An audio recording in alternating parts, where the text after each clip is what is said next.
नमस्कार, बहुत स्वागत है आपका। मैं हूं आपके साथ सुमित शर्मा। बुलेटिन में हम सबसे पहले बात करेंगे पीडब्ल्यूडी मंत्री गोपाल भार्गव की। सागर में पीडब्ल्यूडी मंत्री गोपाल भार्गव ने कहा है कि जब वे नेता प्रतिपक्ष थे तो उन्हें मुख्यमंत्री का दर्जा प्राप्त था। उन्होंने कहा कि मुख्यमंत्री बहुत छोटी चीज है।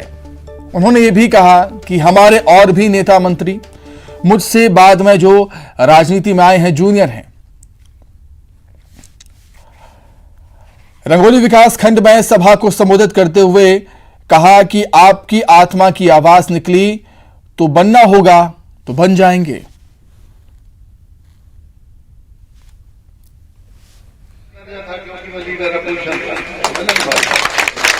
ये तो अपने उसके ऊपर होता है। और जब भाग्य भगवान ने अपना प्रबल बनाया है तो फिर मुख्यमंत्री में बहुत छोटी चीज है। देखेंगे कि कुछ होगा। किसी बात के प्रति आसक्ति ज्यादा होना नहीं चाहिए तो सब अपने आप हो जाता है।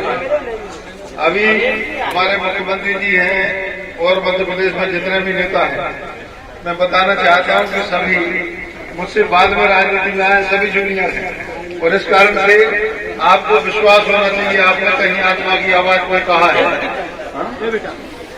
आत्मा की आवाज निकली, आपने तो पूरी हो जाएगी, कर देंगे और क्या चाहते। तो पीडब्ल्यूडी मंत्री गोपाल भार्गव के इस बयान के क्या कुछ मायने हैं, उसे समझने के लिए सीधे राजधानी भोपाल का रुख कर लेते हैं। शरद श्रीवास्तव हमारे साथ जुड़ गए हैं इस समय राजधानी भोपाल से। शरद, पीडब्ल्यूडी मंत्री गोपाल भार्गव गृह क्षेत्र में थे। गृह क्षेत्र की जनता उनके सामने थी और जनता चाहती है कि उनका नेता राजनीति में लगातार आगे बढ़ता रहे। शायद यही वजह है कि अपने गृह क्षेत्र की जनता के लिए ऐसा बयान दे दिया मंत्री गोपाल भार्गव ने।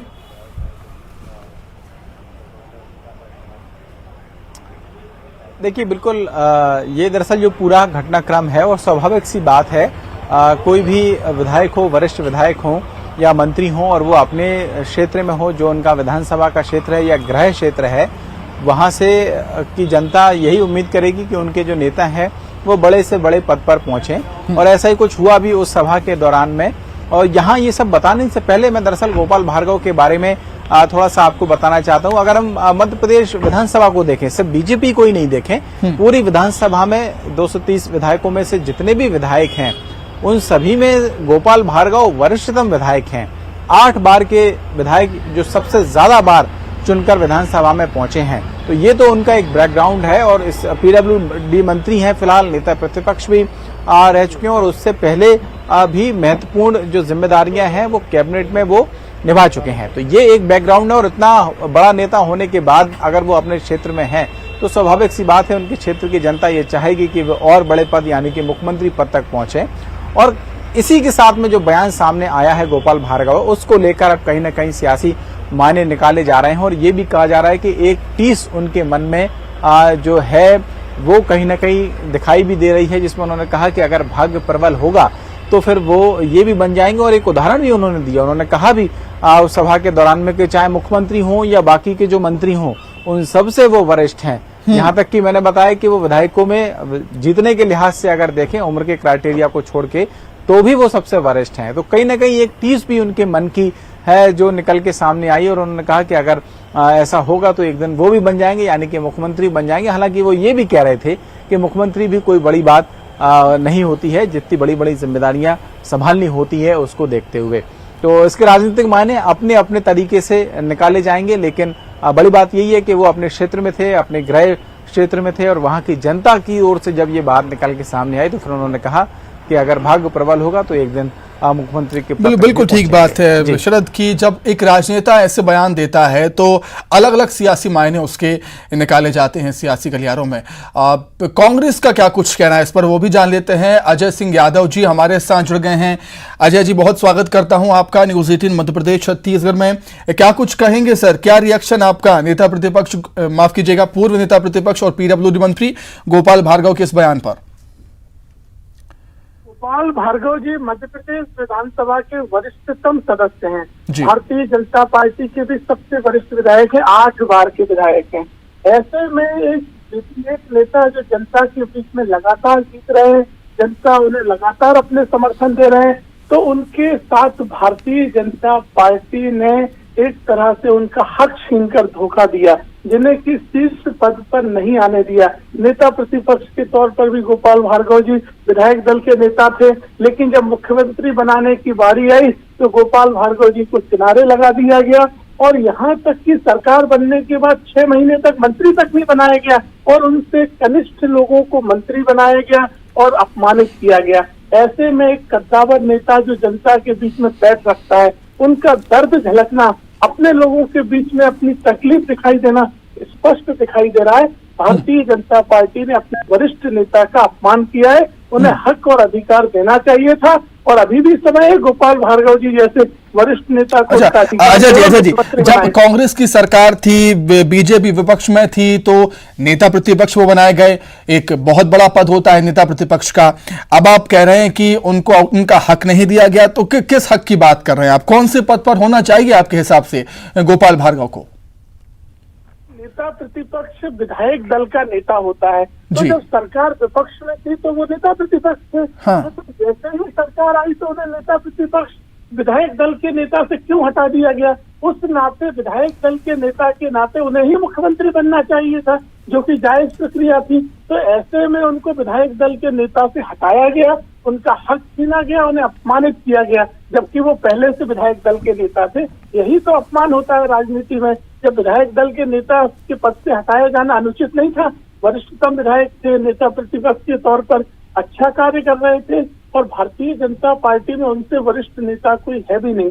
ऐसे जन नेता के साथ भाजपा ने धोखा किया है, अपमान किया है, इसलिए वो अपनी जनता के बीच में अपना दर्द बयां कर रहे हैं। ठीक है अजय जी, आपके सियासी मित्र बीजेपी नेता रजनीश अग्रवाल जी भी हमारे साथ जुड़ गए हैं। रजनीश जी, आपका भी बहुत स्वागत करता हूं न्यूज 18 मध्य प्रदेश छत्तीसगढ़ में। अजय सिंह यादव जी की बात तो आपने सुनी ही होगी, क्या कुछ कहेंगे रजनीश जी?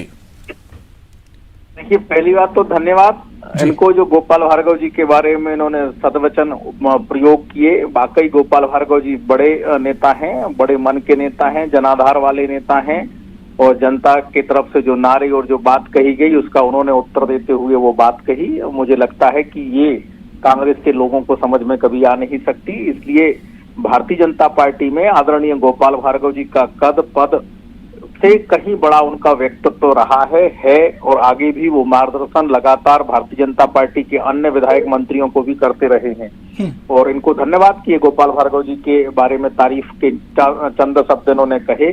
दूसरी बात यह है कि ये नेता प्रतिपक्ष मुख्यमंत्री क्यों नहीं हो सकता और नेता प्रतिपक्ष विधायक दल का नेता होता है। तो नेता प्रतिपक्ष रहे अजय सिंह राहुल भैया का क्या इन्होंने हस्र किया वो किसी से छिपा नहीं है। उनके वचन आपने सुने होंगे कि भैया जरा हमारी भी कह देना, हमें भी कुछ काम मिल जाए।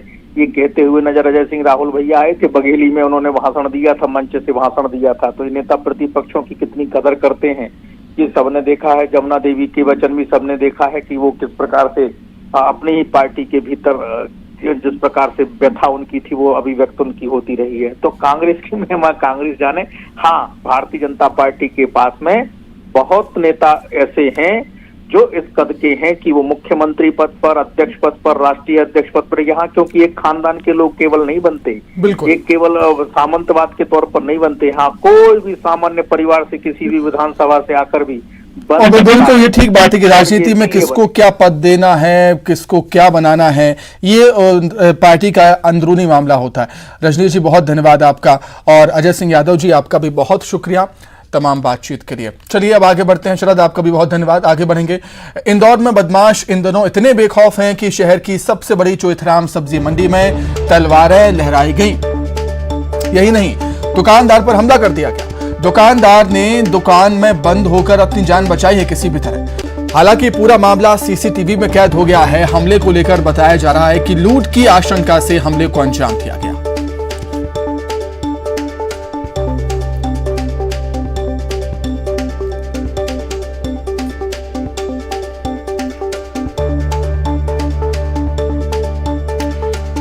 ज्यादा जानकारी के लिए हम बातचीत करेंगे। अरुण हमारे साथ जुड़ गए हैं इंदौर से। अरुण, क्या कुछ जानकारी है? सवाल यही उठता है कि क्या हो रहा है इंदौर में? बिल्कुल, देखिए, जब मध्य प्रदेश के भोपाल और इंदौर में कमिश्नर प्रणाली लागू की गई तब दावा किया गया था कि कानून व्यवस्था बेहतर होगी और लोगों को सुरक्षा की गारंटी होगी। लेकिन ना तो कानून व्यवस्था बेहतर हो पाई कमिश्नर प्रणाली के बाद, ना ही लोग अपने आप को सुरक्षित महसूस कर रहे हैं। ये प्रदेश की सबसे बड़ी ये सब्जी मंडी है जहाँ पर बदमाश तलवार लेकर पहुंचता है, दुकानदार पे हमला करता है, दुकानों में तोड़ फोड़ करता है, लेकिन पुलिस को उसकी भनक तक नहीं लगती है, पुलिस वहाँ नहीं पहुंचती है। वो काफी देर तक उत्पात बजाता है, उसके बाद वहाँ से निकल जाता है। पुलिस अभी भी उसको नहीं पकड़ पाई है, वो जब पुलिस से खुली है। तो आप समझ सकते हैं किस तरह बेखौफ है दिल्ली, मुंबई, इंदौर के बदमाश, और इंदौर में लगातार जिस तरह क्राइम बढ़ रहा है, उससे कहीं ना कहीं पुलिस प्रणाली पर सवाल खड़े हो रहे हैं कि कानून व्यवस्था की जो स्थिति है वो नजर होती जा रही है दिनों दिन, और बदमाश बेखौफ होते जा रहे हैं। बदमाशों में पुलिस का कोई खौफ नहीं है, और ये घटना भी उसी का परिणाम है कि पुलिस लापरवाही बरतती है, और एक वजह है कि ये बदमाश इस तरह की वारदातों को अंजाम देते हैं। ये साड़ी पाला दुकान थी जहाँ पर पहुंचा, हालांकि कहा जा रहा है कि लूट के इरादे से पहुंचा, लेकिन उसमें लूट से ज्यादा उसका जो मकसद था, जो मोटो था, वो था दहशत फैलाना, और एक दहशत वहाँ पर दिखाई दे रही है। उसने तलवार से वहाँ का सामान तोड़ दिया, जो वहाँ पर चाय और दूध रखा हुआ से वहाँ का सामान तोड़ दिया, जो वहाँ पर चाय और दूध रखा हुआ था उसको फैला दिया, और जो दुकानदार थे उन्होंने जैसे तैसे वहाँ से भागकर अपनी जान बचाई। पुलिस हालांकि यह बदमाश की तलाश कर रही है, और अभी जो राजेंद्र नगर थाना है उसमें मामला दर्ज कर लिया गया है। बिल्कुल बिल्कुल सही बात कही आपने। पुलिस कमिश्नर सिस्टम की बात जिक्र आपने कही, और बेखौफ किस तरह बदमाश हैं इसका अंदाजा हम लगा सकते हैं कि ऐसे लूट या दहशत फैलाने के इरादे से जब कोई आता है तो अपना चेहरा ढककर आता है, लेकिन ये तो साफ नजर आता है अरुण कि ये चाहता था कि लोग मुझे जाने और मेरी दहशत हो शायद एरिया में। यही वजह है कि इस तरीके से आया और इसने लूटपाट की और मारपीट की।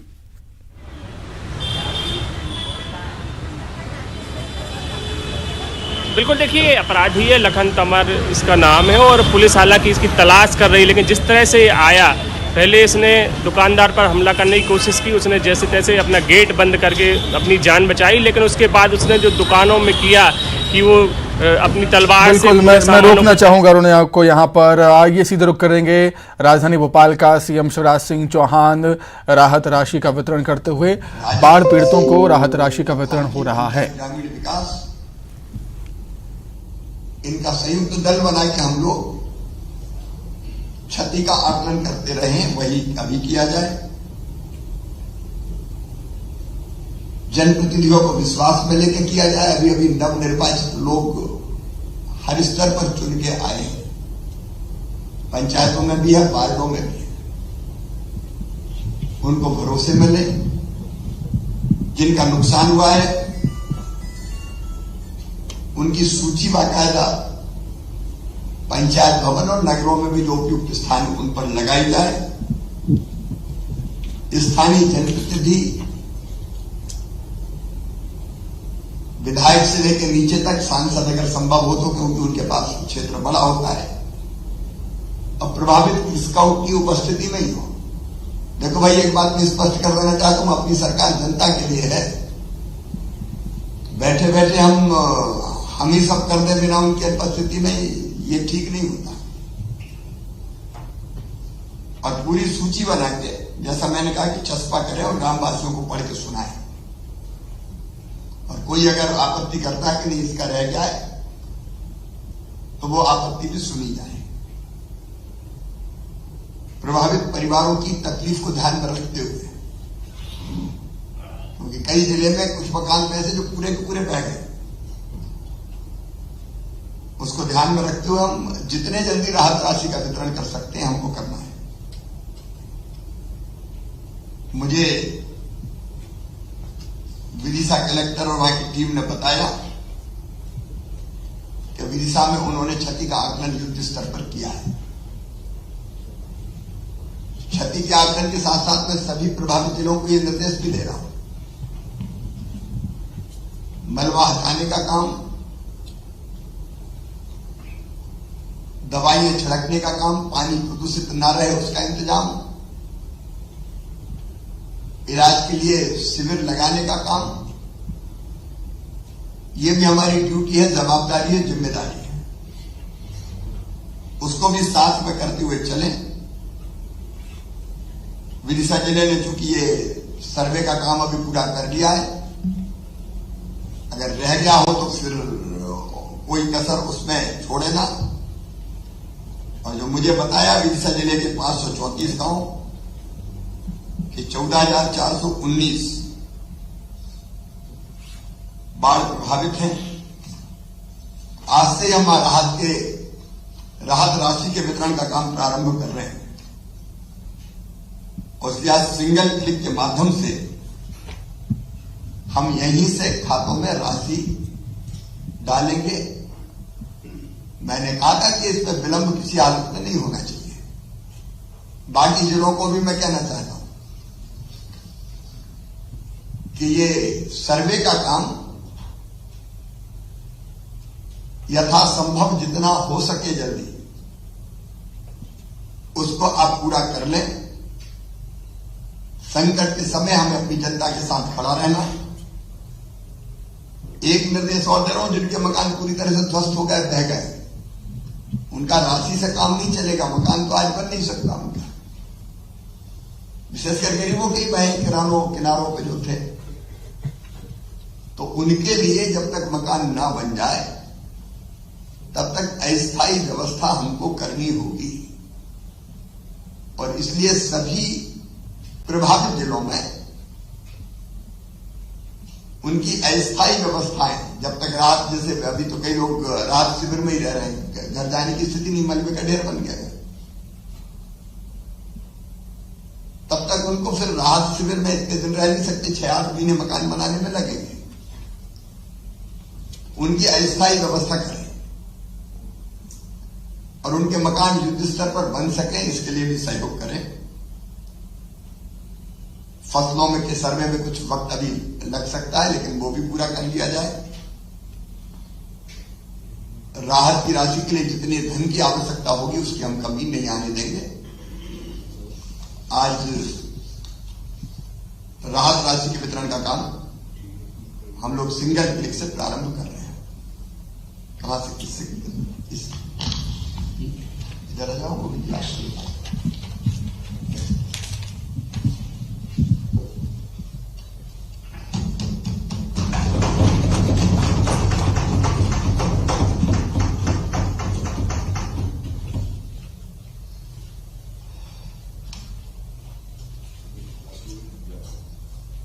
₹11,03,15,000 ये राशि